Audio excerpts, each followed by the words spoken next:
You think you have time until you don't. I'm not talking about 24 hours in a day, 7 days a week. I'm talking about the sands in the hourglass of life. I had 3 things happen in the last week and a half that has got me thinking about the importance of my time. See, the first thing that happened was about a week and a half ago. My uncle passed away, Uncle Morris. Well, it was not unexpected. It was sad. Uncle Morris was the dude who lived life to the fullest. He lived into his early 90s. He was the one you wanted to go visit. He had his pilot's license. He used to fly to and from work. He was a used car salesman. You would go to his house and they had mini bikes and they always had barbecues. They had food. He was the life of the party. And Uncle Morris is missed. He was one of my dad's best friends, and that was really tough on my father. But that wasn't the big thing that happened. For those of you that don't know, I'm a high school teacher as well as cross-country and track coach. Well, former coach. I just hung my whistle up about a week ago. And last Friday, I found that one of my former student athletes passed away. He is no longer with us. 25 years old. And that hit me hard because he was one of the athletes. He wasn't the best, but he was very consistent. He was very shy when he first joined the team. He ran for 4 years, went from a soft, doughy little freshman boy to a young man who was fit and in shape at the end of his cross-country career. And he even came to me before he graduated, about 5 months after cross-country season, and he said, "Coach, I just want to thank you for letting me run cross-country. It changed my life." So to get the news of his passing floored me. It literally knocked me off my feet. 25 years old. A life cut short. And it was terrible news. And then 5 days later, one of my cross-country parents, who'd been supportive for 4 years, suddenly passed away. He had to be a couple years younger than me. I'm not sure how old he was, but definitely younger than me. And he's gone. And it's really made me think. It's really made me think, how many grains of sand do we have in that hourglass? We don't know.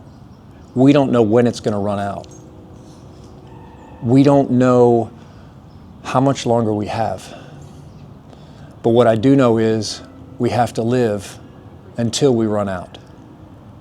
See, I am the king of procrastination. Oh, let me rephrase that. I was the king of procrastination. In my college career, I would go the first day, get the syllabus, know when the assignments were due. And here's an example. In my modern lit class, it was time for the midterm. The midterm, when I went to college, consisted of a take-home essay. It consisted of your reading/writing journals. When you read a chapter or read a part of the modern lit book, you were supposed to write a journal entry. And then there was an in-class test. The night before the journal was due, I made a pot of coffee, hadn't written a single entry. I sat down and I wrote a half a semester's worth of diary entries. I read a little synopsis of each chapter, expounded upon it. Hate to admit it, but I'm a relatively intelligent human being and I can write. And when I turned that in, I got it back and the grade was B++++. I was pretty satisfied with that. I was not an A-B student in college. But that was pretty much how I ran my whole college career. I waited till the last minute. Heck, even till recently, my wife knows if she's got anything on that honey-do list, she needs to put a date on it. It may get done the day before, but it will get done. She can count on that. She can put it on there 2 to 3 months in advance, and a lot of times it gets done the day before. But these 3 passings in the last week and a half has me rethinking my whole mindset around procrastination, around what I need to do with my time, about when I need to do things. You know, we put things off, like difficult conversations with loved ones, for one reason or another, because maybe it'll go away. Maybe it'll resolve itself without it being had, if you will. But I'm not going to do that anymore. I've got to have those conversations. And a lot of those conversations are merely, hey, I was thinking about you. I love you. I need to let the ones that I love know where I am, what I'm thinking, and what I think of them. Because who the heck knows when that last little grain is going to drop through that bottleneck of that hourglass. And I would hate to lose somebody else and them not know how I feel, them not know what I'm thinking. So yeah, I'm going to have more difficult or more conversations, if you will, with those folks on a more regular basis. Life, as Ferris Bueller says, it comes pretty fast. And it can end just as quickly. I thought about making this video for a few days. I've started and stopped and started and stopped.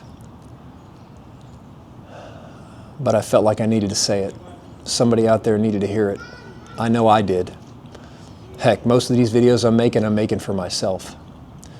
But if you're still here listening, watching this, and any of this resonates with you, I'd love to hear your thoughts.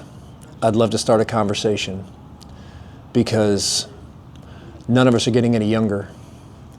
The only challenge is we're not sure when it all is going to end. But we need to make sure that we got all our stuff in order so that when it does, we know where we're going, and we know those around us that we cared about know how we felt. Just my 2 cents on a wonderful, cloudy winter morning.